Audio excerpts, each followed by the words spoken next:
So, you have a Star Wars movie for me? Yes, sir, I do. So, you might have heard that Mark Hamill had a car accident and broke his nose, so we're gonna have to kind of address the fact that his face is different. Oh, way ahead of you. We're gonna start the movie on this ice planet called Hoth, right? And then this monster is gonna, punch him in the frickin' face. Oh, that'll do it. Yeah, so Luke wakes up in this cave and this monster has frozen his feet to the ceiling. What? How did he manage that? I don't know, but it happens off screen, so you have to accept it. Oh, I do. Okay, good to know. Anyway, so Luke sees that his lightsaber conveniently fell right next to him and not outside as he was being violently dragged through the snow. Oh, very lucky. Yeah, so then he grabs the lightsaber using the Force and frees himself while somehow not cutting off his own feet. Wow, skills. And then he cuts the monster's arm off. Oh, great, so he can finish off the monster and spend the night in the cave. He sure can, but instead he's gonna run outside. What? Isn't it freezing? Yeah, he's gonna run right out of the cave in the freezing cold at dusk. Is he able to keep himself warm with the Force or something? No, not at all. He passes out pretty much immediately. Oh. But before he passes out, the ghost of Obi-Wan Kenobi shows up. And he's like, you need to go to this planet Dagobah and meet a Jedi Master named Yoda who actually trained me. He shows up to tell him this right before he passes out in the cold? Yeah, he waited for this moment after 3 years of silence. Obi-Wan is kind of a drama queen. Okay, and you say this Yoda guy trained him? Exactly, except he didn't. What? Yeah, Obi-Wan's kind of a liar too. Oh, a very sassy ghost. Anyway, so then Han Solo shows up and stuffs Luke inside a dead camel dinosaur. Oh, that's nice of him, I guess. Yeah, and these camel dinosaurs have warm guts, so Luke is able to survive in the cold. Wow. Anyway, so then back at the Rebel base, Leia kisses Luke because she wants to show Han she doesn't care about him. Oh, a little love triangle, huh? That's cool. That's like a relatable human story. Oh, you mean relatable as in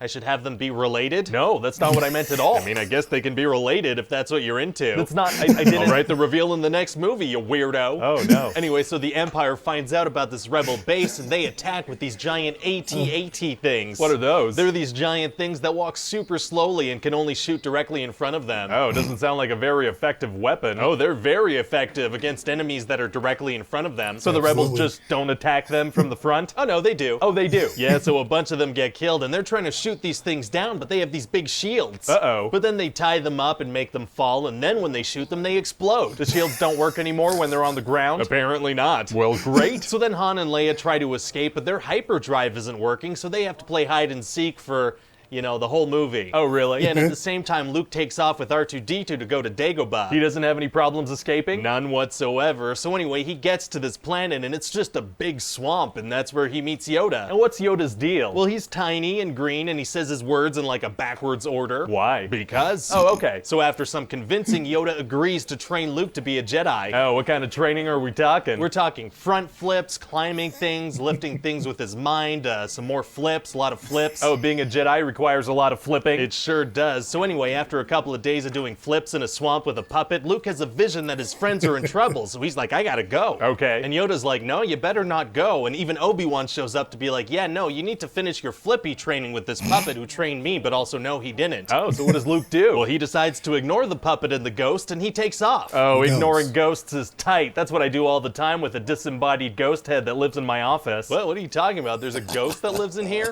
Nope, there's not. Well, okay then. So anyway, then Han and Leia go meet Lando Calrissian, who's an old friend of Han's. Okay. And he acts all friendly, but it turns out the Empire got there a couple of minutes before Han and Leia. So they get captured and Han Solo gets frozen in carbonite. Oh no. And then Luke shows up, but it quickly becomes clear that he has not done enough flippy training. Darth Vader overpowers him? Yeah, he cuts his hand off. Oh man, you love when people get their arms and hands cut off, don't you? Yeah, I do. I just had to write that in there. Very weird. Anyway, so then Luke is like, Obi-Wan said you killed my father, and Vader's like, no, I am your father. Oh, Luke, I am your father. That's a great quote. That's not the quote, though. It's, no, I am your father. Luke, I am your father. I love it. Okay, whatever. So anyway, then Luke is like, no. Right. And by now he's out on this thing with nothing below him but a huge drop. Oh man, it's gonna be tough for him to get out of that situation. Actually, it's gonna be super easy. Barely an inconvenience. Who said that? I mean, they are right. It is gonna be that. Oh, really? Yeah, he just lets himself fall and he happens to land in a fun slide thing. Oh, they should call him Lando, am I right? That's not funny. Okay. Anyway, so then Luke is hanging from a thing in the sky, right? And he uses his brain force walkie-talkie to ask Leia for help. Oh wow, that's a whole lot of convenience. It's a whole lot lot of force usage. Sounds like the same thing from a writing perspective. Yeah, it's the same thing. Wow. And so yeah, that's it. What do you mean that's it? That's it. It's over. But Han is still frozen in carbonite and Darth Vader is still out there. Does this movie not have an ending? No, not really. People are just gonna have to come see episode 6 in a couple of years. Episode 6? What are you talking about? This is the second movie. Of the first trilogy, which is technically the second trilogy, because after this we could do a trilogy taking place before this, and after that we could do a trilogy taking place after this. Oh, I'm very confused. Trilogy. I mean, okay. Yeah, I mean, we need to make a bunch of these movies right now in the 80s before people lose interest in this Star Wars fad. Yeah, true. I guess people won't really be into this franchise beyond this decade.